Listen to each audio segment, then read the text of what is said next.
नमस्कार, सुप्रभात। स्वागत आप सभी का सुंदर सबरंग कार्यक्रम में। मित्रों, एक चील का बच्चा मुर्गियों के झुंड में शामिल हो जाता है। उन्हीं के बीच खेलता कूदता बड़ा होता है, तो उसकी जो उड़ान है वो भी मुर्गियों के बच्चों की तरह ही होती है, उतनी ही ऊंचाई जितनी की ऊंचाई तक वो उड़ सकते हैं। एक दिन उसकी माँ देख लेती है कि ये यहाँ क्या कर रहा है, पहचान जाती है। उसे बहुत ऊंचाई पर ले जाती, कहती है कि तुम मुर्गी के बच्चे नहीं हो, तुम चील के बच्चे हो, तुम ऊंची उड़ान के लिए पैदा हुए हो। लेकिन वो स्वीकार नहीं करता क्योंकि उन्हीं के साथ बड़ा हुआ होता है। माँ उसे धक्का दे देती है ऊंचाई से। थोड़ी देर तक तो वो जो बच्चा है लुढ़कता ढुढ़कता नीचे जाता है, लेकिन थोड़ी देर के बाद ही अपने पंख पसार लेता है और ऊंची उड़ान भरना शुरू कर देता है। इसीलिए परिस्थितियों का आना भी बहुत सुंदर है, जो हमें अपनी आंतरिक शक्तियों से अवगत कराती है कि तुम कितने शक्तिशाली हो, कितने बलवान हो, कितने ऊंचे और कितने महान हो। और यही है आज का सुंदर सुवाक्य भी, जो हमें सत्यता का आभास करा रहा है, अनुभव करा रहा है कि आपके अंदर शक्तियाँ बहुत हैं।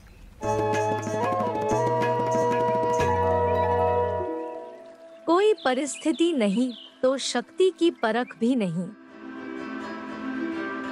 शांत लहरों में यात्रा करना आसान है, लेकिन एक मजबूत नाव ही ऊंची लहरों का सामना कर सकती है। यह उस नाव की शक्ति की पहचान है। इसी तरह मनुष्य के लिए कठिन परिस्थितियां एक परीक्षा है, जो उसे और भी सशक्त, स्वाधीन और निडर बनाती है। जब जीवन में कोई हलचल नहीं होती, हर एक परिस्थिति अनुकूल होती है, तो जीवन सुखद होता है। लेकिन कोई कठिन परिस्थिति आते ही हम घबरा जाते हैं। अचल वही रहता है जो परिस्थितियों का सामना करने में सफल है और अपनी शक्तियों को एक अवसर देने का इच्छुक है। इसलिए जब जीवन में कठिनाई कम है, तब शक्ति का संचयन करना जरूरी होता है, बिल्कुल वैसे जैसे हम बचत करते हैं भविष्य के लिए। इन हालातों में राजयोग का अभ्यास हम में शक्ति का संचार कर अनुकूल तथा प्रतिकूल दोनों परिस्थितियों का सामना करने में सहायक होता है। आइए राजयोग के अभ्यास से किसी भी परिस्थिति का सामना कर अपनी शक्तियों की पहचान करें और उन्हें और भी बढ़ाएं।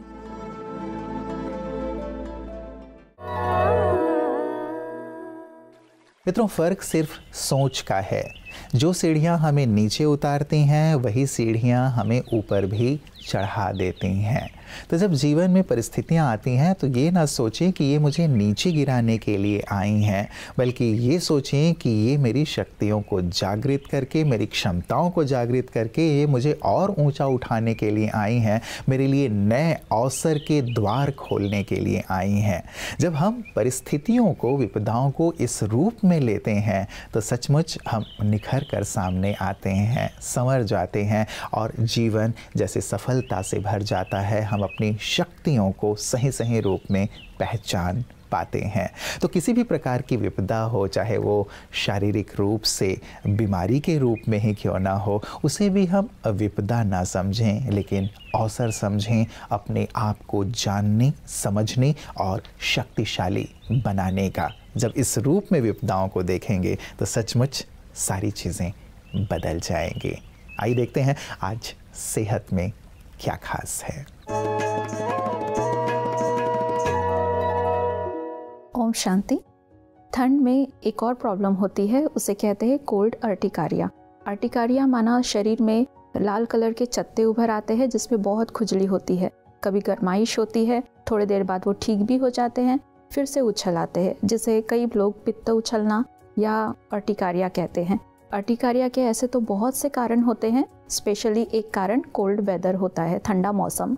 जिनका शरीर पहले से ही गर्म है, पेट में गर्माइश रहती है, उन्हें ठंडी कम लगती है, और ऐसे लोग स्पेशली जब ये मिर्च मसाले वाली चीज़ें, पित्त उछलने वाली चीज़ें जैसे चाय कॉफ़ी या अदरक या सौंठ का इस्तेमाल ज़्यादा करते हैं या गुड़ का इस्तेमाल ज़्यादा करते हैं, जिससे शरीर का टेम्परेचर बढ़ जाता है, या सरसों का साग खाएंगे, सरसों का तेल इस्तेमाल करेंगे, जिससे भी शरीर की गर्मी अत्यधिक मात्रा में बढ़ जाती है, तो उस टाइम पे उनके शरीर में ऐसे चत्ते उभर आते हैं लाल रंग के, जिसमें फिर खुजली होना शुरू हो जाता है।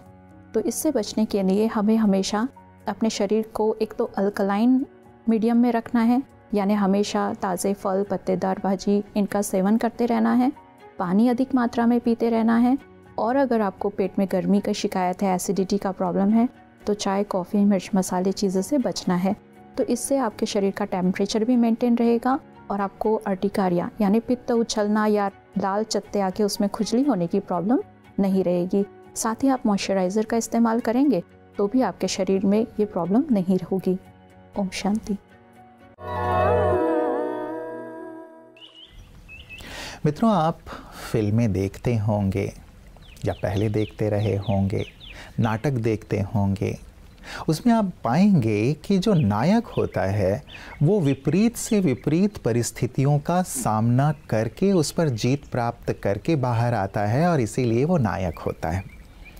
आमतौर पे और भी जो रोल्स होते हैं उनका जीवन सामान्य रूप से दिखाया जाता है कि उनके जीवन में सब कुछ सहजता से चल रहा है, सुबह उठने से लेकर के रात तक वो जो कार्य कर रहे हैं आनंद से कर रहे हैं, सहजता से कर रहे हैं। लेकिन नायक के जीवन में बड़ी से बड़ी कठिनाई दिखाई जाती है, ऐसी कठिनाई जो आम व्यक्ति फेस नहीं कर सकता है, और ये नायक उन्हें फेस करके जीत कर बाहर आता है, इसीलिए वो नायक होता है।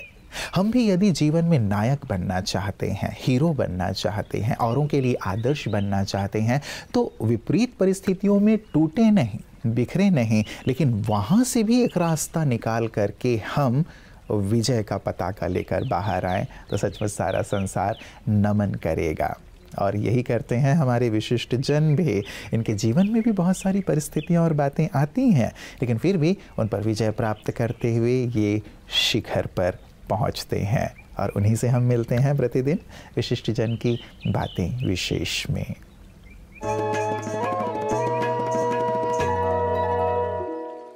जो ये संस्था है ओम शांति वाली प्रजापिता ब्रह्म कुमारी ईश्वर विश्वविद्यालय, इसके बारे में मैं नहीं जानता जी, इसका मैं साधक भी नहीं हूँ जी, लेकिन जो भाई और बहन मुझे यहाँ मिले वो साधक हैं, और मैंने बहुत उनसे पूछने की कोशिश की कि आपको घर की याद आती है, आप क्या जीवन में सूखापन पाते हैं। मुझे नकारात्मक में उत्तर मिला कि वो बहुत खुश हैं, दे आर रिच। वो भगवान को भी साथ साथ देखा है उन्होंने, मानते हैं, वो अपना बच्चा भगवान का बच्चा अपने आप को मानते हैं। जहाँ तक ये टेक्नोलॉजी की बात है, तो बिना स्पिरिचुअलिटी के जो टेक्नोलॉजी होगी वो ज्यादा दिनों तक सस्टेन नहीं करेगी। तो आपने देखा होगा जितनी डिस्कवरी हुई, डिस्कवरी के बाद 5 साल के बाद और डिस्कवरी होगी, पहला प्रिंसिपल हमारा खत्म हो, बिकॉज हम सिर्फ इस ग्लोब अर्थ हेवन पे अपना छोटा छोटा रिसर्च कर रहे हैं। जो बॉडी हमारी है, हम बेसिकली सर्चिंग कर रहे हैं उन चीजों की जो नेचर में समावेश है। लेकिन इस नेचर का कंट्रोलर कौन है? इस सृष्टि का कंट्रोलर कौन है? किसने इतने बड़े पहाड़ बनाए? किसने समुद्र बनाया? पानी कहाँ से आया? अभी बहुत गर्मी थी, हम जिस दिन दिल्ली गए यहाँ से, बहुत ज्यादा गर्मी थी उस दिन। इतनी भारी ओला हुआ, इतना भारी बारिश हुआ, अरे आप 100 क्या 1000 क्या पूरी दुनिया को भी एसी बना दे, इतनी ठंडक नहीं आ सकती। सो इसका कंट्रोलर तो कोई है। और एक बात मैं और बताऊं, साइंटिस्ट कितना भी बड़ा क्यों ना हो, वह उसका एफर्ट थक जाता है। ही रिमेंबर द गॉड, वो किस फॉर्म में याद करता है। ये आइंस्टीन ने भी कहा कि मैं ये जानता हूं कि कोई शक्ति है, लेकिन वो कहाँ है, किस फॉर्म में, ये मुझे नहीं पता। There is some hidden power. तो आप उसको परमात्मा कहिए, गॉड कहिए, ब्रह्मा बाबा कहिए, शिव बाबा कहिए, वो है जरूर, और वैज्ञानिक इसको मानता है, लेकिन वो अपनी टेक्नोलॉजी को ऊपर लाने के लिए। क्योंकि आप देखिए जितने सारी एक्सपेरिमेंटेशन हुए, Newton's first law of motion, Newton second law of motion, everybody put his name in the name of God. Nobody works. But thing is that behind that innovation, even behind that observation, God is there. मित्रों, हम सबके अंदर एक नायक होता है, उस नायक को ढूंढने की ज़रूरत होती है।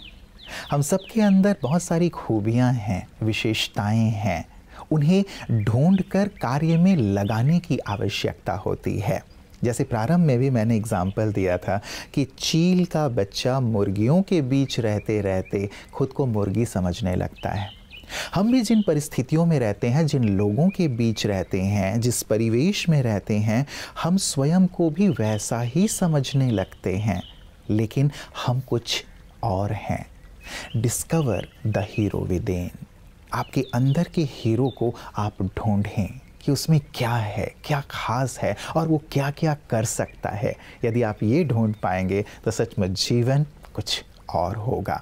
और अपने अंदर के हीरो को तलाशने में ही मदद कर रही हैं ब्रह्मा कुमारियाँ, राजयोग के माध्यम से, आध्यात्म के माध्यम से। क्योंकि राजयोग का मतलब ही है अपने भीतर जाना। जब हम अपने भीतर जाते हैं तो अपने अंदर के हीरो को, अपने अंदर की विशेषताओं को पहचान पाते हैं और उन्हें कार्य में लगाकर सचमुच शिखर की ओर बढ़ने लगते हैं। तो आइए देखें पीस न्यूज़ हाइलाइट्स में कि ब्रह्मा कुमारी बहन ने ये सुंदर खुद को समझने की, समझाने की सेवा कहाँ कहाँ कर रही हैं। CISF भिलाई के रीजनल ट्रेनिंग सेंटर में ब्रह्मा कुमारीज द्वारा जीवन में राजयोग का प्रयोग इस विषय पर एक कार्यक्रम का आयोजन हुआ। इस कार्यक्रम के माध्यम से ब्रह्मा कुमारी बहनों ने राजयोग द्वारा एक स्वस्थ जीवन शैली बनाने पर प्रकाश डाला। हमारे अंदर ईश्वर की दी गई अद्भुत शक्ति है जिसे हमें पहचान कर आगे बढ़ना है, बिना किसी से अपनी तुलना किए। साथ ही में ब्रह्मा कुमारी बहनों ने सही मायने में CISF के अक्षरों का आध्यात्मिक महत्व बताया। C से चूज हेल्दी थॉट्स, I से आइडेंटिफाई योर स्ट्रेंथ, S से सी पॉजिटिव और F से fix time for yourself. Brahma Kumari बहनों ने मेडिटेशन के लिए समय निकालने की आवश्यकता पर भी जोर डाला और कैसे कुछ क्षण अपने लिए निकालकर हम अपने जीवन में सहज शक्ति और परिवर्तन का अनुभव कर सकते हैं, इस पर प्रकाश डाला। इस कार्यक्रम में inspector Neeraj Kumar, inspector Virendra Yadav, sub inspector SP Yadav सहित बड़ी संख्या में CISF के सोल्जर उपस्थित रहे। BK रिया और BK पूजा ने मिलकर राजयोग के प्रयोगों से सभी को वाकिफ कराया।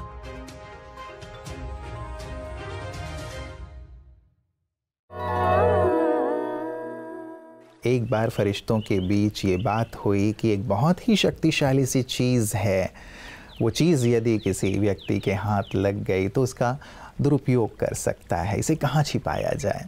किसी ने कहा बहुत ही हम घने जंगल में छिपा दें, किसी ने कहा कि हम किसी पर्वत की चोटी पर छिपा दें, किसी ने और कोई कहा। लेकिन एक वृद्ध फरिश्ते ने कहा कि नहीं, इन सभी जगहों पे इंसान पहुंच जाएगा, इसे तो तुम उसके अंतर मन में ही छिपा दो। वो हर तरफ तो जाएगा लेकिन अपने अंदर नहीं जाएगा, और जो अपने अंदर जाएगा वो कभी भी इसका दुरुपयोग नहीं करेगा। गहराई से इस पर चिंतन कीजिएगा और अपने अंदर के हीरो को पहचान कर हीरो की भूमिका में समाज के सामने आइएगा। हमारी ढेर सारी दुआएं आप सबके साथ है। नमस्कार। ओम शांति।